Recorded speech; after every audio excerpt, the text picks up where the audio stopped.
The Cold War Alpha wrapped up, and I think it's time I talked about it. Now, I know this was an alpha and it's meant to test bugs and if various mechanics are working properly. They're testing things like weapon balance, movement, aim assist, and all sorts of things that they'll also be watching in the beta. I'm not going to talk about skill-based matchmaking in this video because that is a giant can of worms by itself, and this video is already basically entirely negative. But first, I want to explain why it's so negative and point out that I don't actually blame Treyarch. They got shafted during this development cycle because not only did they get 1/3 of their development time taken away from them, they also had to work from home for a significant portion of this development. No matter how good or bad this game is when it launches, there's always going to be that what if they had the full 3 years and what if they didn't have to work from home? Those are questions that we'll never know the answers to. The game we get is the game we get. That being said, I don't think this alpha was intended as a marketing stunt like some people have suggested.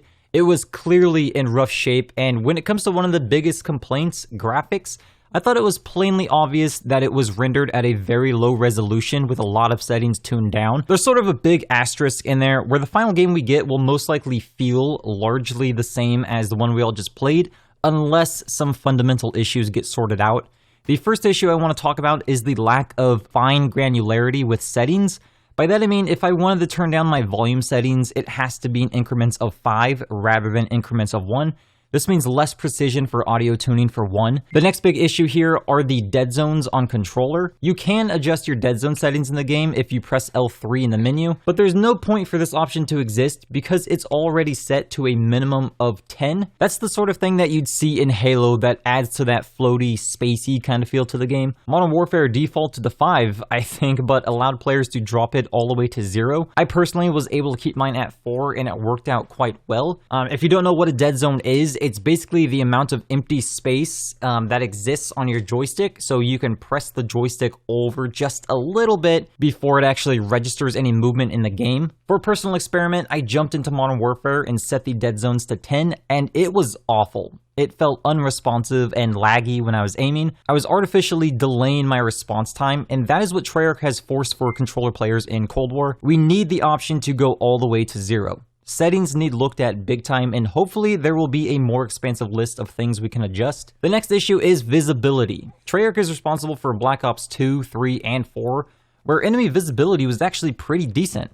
I hope the beta is rendered at a higher resolution than the alpha and it helps solve this problem a little bit, but enemies just seem completely flat against all backgrounds. At first I considered it was the scale of some of the maps, but then I remembered Blackout exists and enemies were far easier to spot than they are here. I'm not asking for an enemy's location to be handed to me on a silver platter. I just like to get some sort of hint where the Bush Wookiee is hiding before he takes my head off. Sniper Glint was a great addition to Modern Warfare, and I see that Treyarch has tried to implement something of the same sort, but the intensity needs brought way up. Looking at marketing material would lead one to believe this game is much brighter and more vibrant than it actually is. Now, it's not Black Ops 1 levels of bad, but it could use a bit more saturation in my opinion.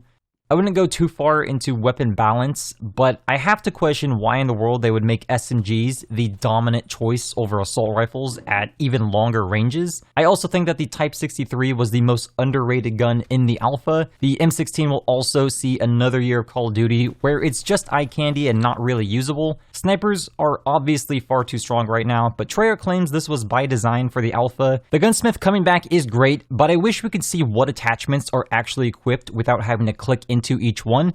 I do appreciate the additional details on attachment stats, but in Modern Warfare I could very plainly see every attachment that was equipped, rather than just the category like we have in Cold War. The gunplay in the alpha just felt completely off. I felt like aim assist was broken and locked onto targets a little too aggressively, but also didn't work well if an enemy player was a little behind cover but still visible.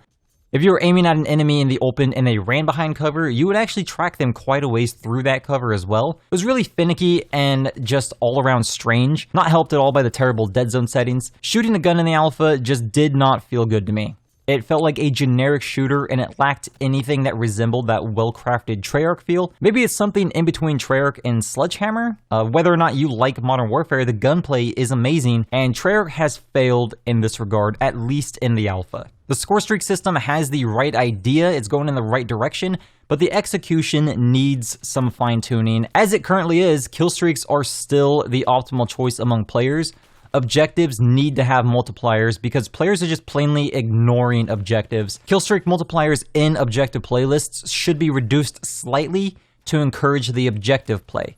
I'm not entirely sure what the answer here is, but as it stands, streak spam usually happens all at once, and it's towards the end of a match. All of the maps we played were a little average for Call of Duty. I didn't like Miami at all because there's a huge midsection of the map that is barely used. Everyone wants to flank on this map, but there's also an alley on one side of the map that is largely untouched as well. It's the one with a wall that you can jump over. I rarely saw anyone over there.